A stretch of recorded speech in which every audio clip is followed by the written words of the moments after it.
Perkenalkan, nama saya Alisa Amalia Agustin, NIM saya 1890421400027 kelas BCA. Judul perancangan yang sudah saya buat adalah Redesain Interior Kantor Kontraktor Swasta PT Jaya Kusuma Sarana Bali.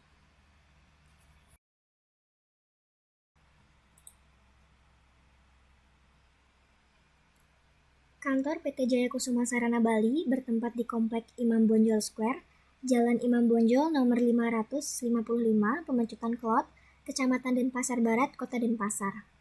Bangunan ini merupakan bagian dari bangunan ruko di mana mengambil dua ruas atau dua blok bangunan ruko. Luas keseluruhan bangunan kira-kira sekitar 80 meter. Untuk dapat mengakses kantor ini, Sivitas harus memasuki kawasan pertokoan Imam Bonjol Square sejauh 500 meter dari jalan utama. Adapun batas wilayah dari kantor PT Jaya Kusuma Sarana Bali, batas utara berhadapan langsung dengan ESA Internasional, batas selatan berhadapan langsung dengan tanah kosong atau kebun, batas barat berhadapan langsung dengan Hostel World, dan batas timur berhadapan dengan Ruko Kosong dan Asuransi Allianz.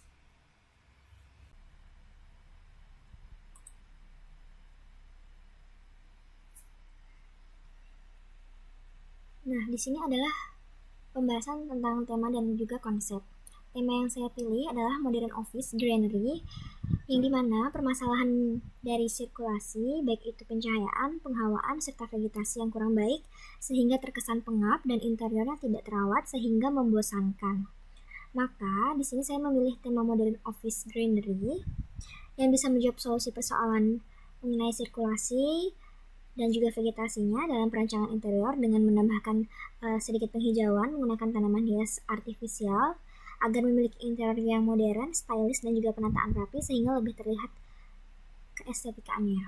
Untuk konsep energik, pemilihan ini sesuai dengan karakteristik Sivitas kantor yang aktif, produktif, mengikuti perubahan zaman. Maka konsep ini dapat menjawab permasalahan interior, mebel, aksesoris pada kantor PT Jaya Kusuma Sarana Bali dengan mendesain menggunakan warna ceria, bentuk yang simetris dan juga asimetris supaya tidak monoton dan tetap memiliki nilai keindahan serta dapat meningkatkan kinerja Sivitas di kantor PT Jaya Kusuma Sarana Bali.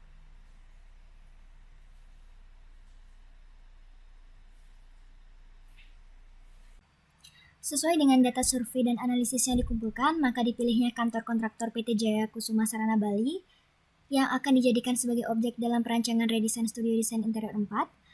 Kantor ini memiliki visi dan misi keseriusan dalam kiprahnya di industri konstruksi, terlihat dari kesediaannya untuk mengerjakan proyek-proyek yang menantang dari segi teknis, namun untuk desain interior ruangan kantornya tidak memperhatikan ergonomi yang tepat guna, suasana interior yang terlihat monoton sehingga tidak memiliki suasana kerja yang menyenangkan, dan mendukung para pegawai untuk bekerja semaksimal mungkin, karena perusahaan harus mampu menciptakan dukungan bagi kelancaran, kenyamanan, kepuasan, kreativitas, dan kinerja bagi para pegawai. Berikut adalah pertimbangan dan pemilihan tema dan konsep pada perancangan kantor kontraktor PT Jaya Kusuma Sarana Bali. Yang pertama, lokasi yang dianggap memiliki karakteristik yang sesuai dengan kebutuhan tapak yang ditetapkan berada di Komplek Imam Bonjol Square, Jalan Imam Bonjol nomor 555, Pemecutan Klot, Kecamatan Denpasar Barat, Kota Denpasar. Yang kedua, kebutuhan ruang kerja yang nyaman di sebuah perusahaan kontraktor sangat dibutuhkan untuk kinerja pegawai.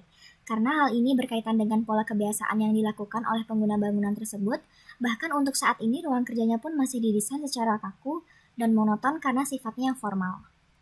Yang ketiga, kurangnya perlakuan khusus pada ruang dan sirkulasi di kantor kontraktor PT Jaya Kusuma Sarana Bali, khususnya pada elemen pembentuk dan pelengkap ruang sehingga dapat mempengaruhi suasana dan terdampak terhadap kinerja pegawai sehingga tidak memberikan motivasi dan kenyamanan saat bekerja. Berikut adalah dana existing yang terdapat pada kantor PT Jaya Kusuma Sarana Bali. Di kantor ini memiliki 3 lantai.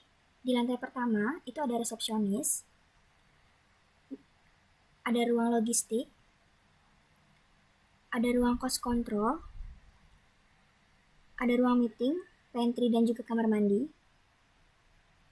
Di lantai 2 ada ruang direksi, ada ruang sekretaris, ada ruang manajemen, ruang estimate, pantry, dan juga kamar mandi.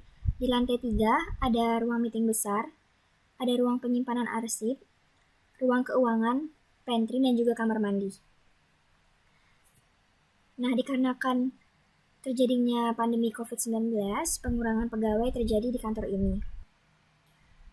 Untuk denah redesign, di lantai 1 terdapat ruang resepsionis, ruang logistik, ruang meeting kecil, ruang arsip baru, pantry, ruang terbuka hijau, dan 2 kamar mandi. Di sini ada kamar mandi difabel dan juga kamar mandi umum. Di lantai 2 ada kamar mandi untuk kamar mandi umum saja. Selanjutnya ada ruang cost control, ada ruang makan dan juga pantry, ada ruang estimate, ruang sekretaris, dan juga ruang direksi. Di lantai 3 ada kamar mandi umum, ada ruang keuangan, ada ruang arsip lama, playroom, dan juga ada ruang meeting besar.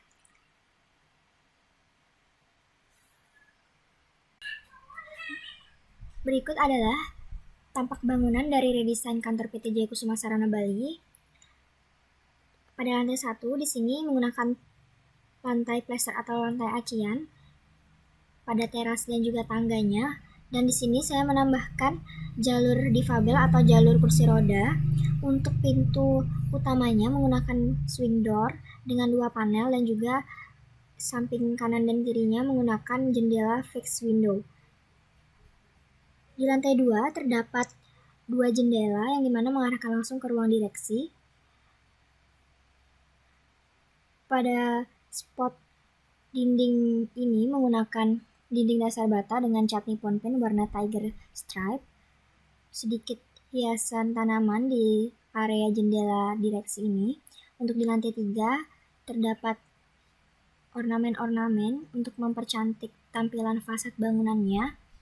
Dan pada area atas ini terdapat papan nama kantor PT Jaya Kusuma Sarana Bali dengan material dasar kayu jati, finishing like wood.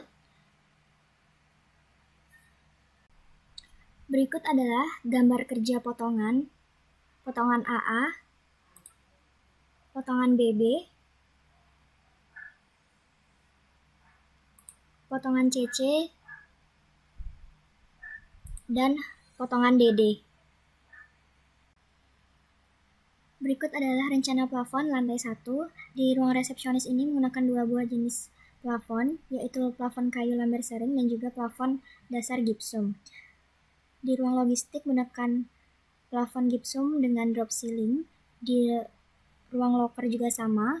Di ruang arsip baru juga menggunakan plafon gipsum dan juga drop ceiling. Di ruang meeting kecil juga sama. Di ruang pantry menggunakan plafon gipsum saja, dan juga di ruang santai terbuka kamar mandi menggunakan plafon gipsum tanpa drop ceiling. Rencana plafon lantai 2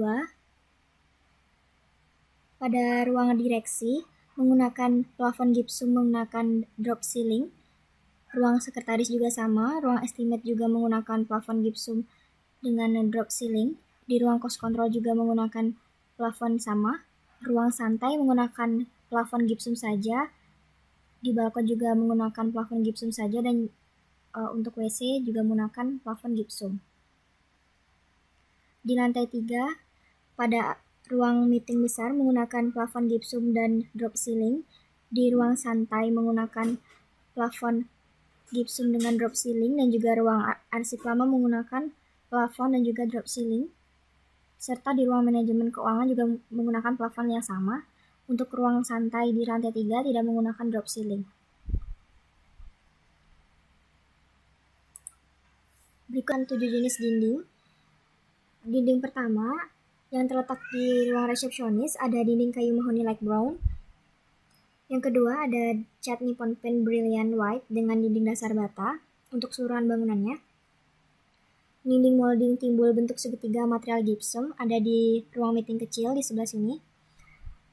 Yang keempat, dinding cat nippon paint brilliant white dengan dinding bata. Yang kelima, dinding dasar bata dengan acian semen bertekstur ada di lorong sebelah sini. Yang keenam, dinding cat nippon pen warna zingy yellow. Pada ruang meeting kecil, pantry. Yang ketujuh, ada dinding nippon pen warna disco beat, warna orange, terletak di ruang Lego stick. Rencana dinding lantai 2, rencana dinding lantai 3, rencana lantai 1. Di sini saya menggunakan 4 jenis lantai. Yang pertama ada lantai plaster pada area teras, resepsionis, lorong, pantry, sampai ke ruang santai terbuka. Selanjutnya untuk ruang selain kamar mandi menggunakan keramik Asiantel berukuran 60x60, dan untuk kamar mandi sendiri menggunakan lantai keramik berukuran 40x40 warna putih. Untuk rencana lantai 2, pada ruang direksi menggunakan lapisan lantai vinyl. Untuk lantai 3, pada ruang meeting besar juga menggunakan lapisan lantai vinyl.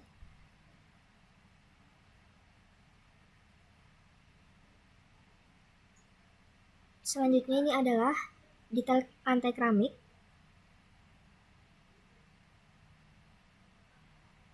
Detail lantai plaster.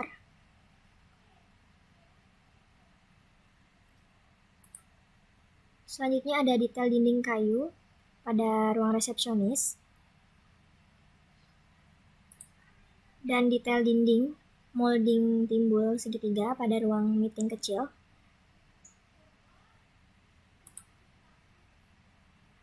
Oke, untuk selanjutnya ada rencana pintu dan jendela. Di sini saya menggunakan swing door, folding door, sliding door, swing door and window, sliding door and window, fixed window.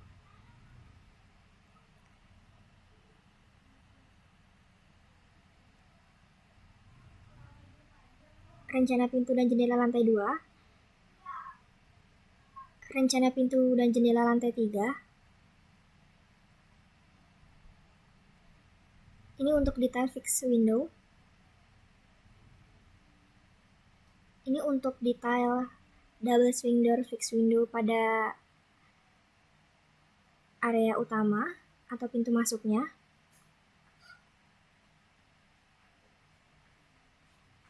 Oke, selanjutnya adalah rencana furniture lantai 1. Untuk fix furniture-nya ada 11 jumlahnya, untuk loose furniture-nya ada 15. Ini untuk lantai 2-nya, dan ini untuk lantai 3. Selanjutnya ada rencana furniture untuk lantai 3. Oke, selanjutnya adalah detail furniture pada ruang meeting kecil. Ini merupakan kabinet. Ini untuk tampak depannya dan tampak belakang. Ini untuk tampak atasnya dan tampak samping. Ini untuk potongan AA. Ini potongan BB. Dan ini untuk detailnya, detail sambungan. Selanjutnya ada meja resepsionis.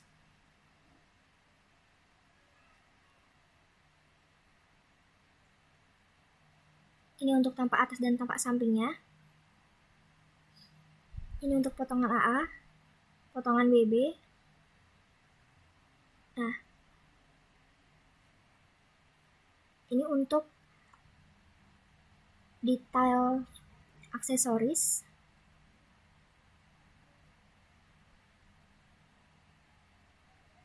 Potongan AA, ini untuk potongan BB-nya, dan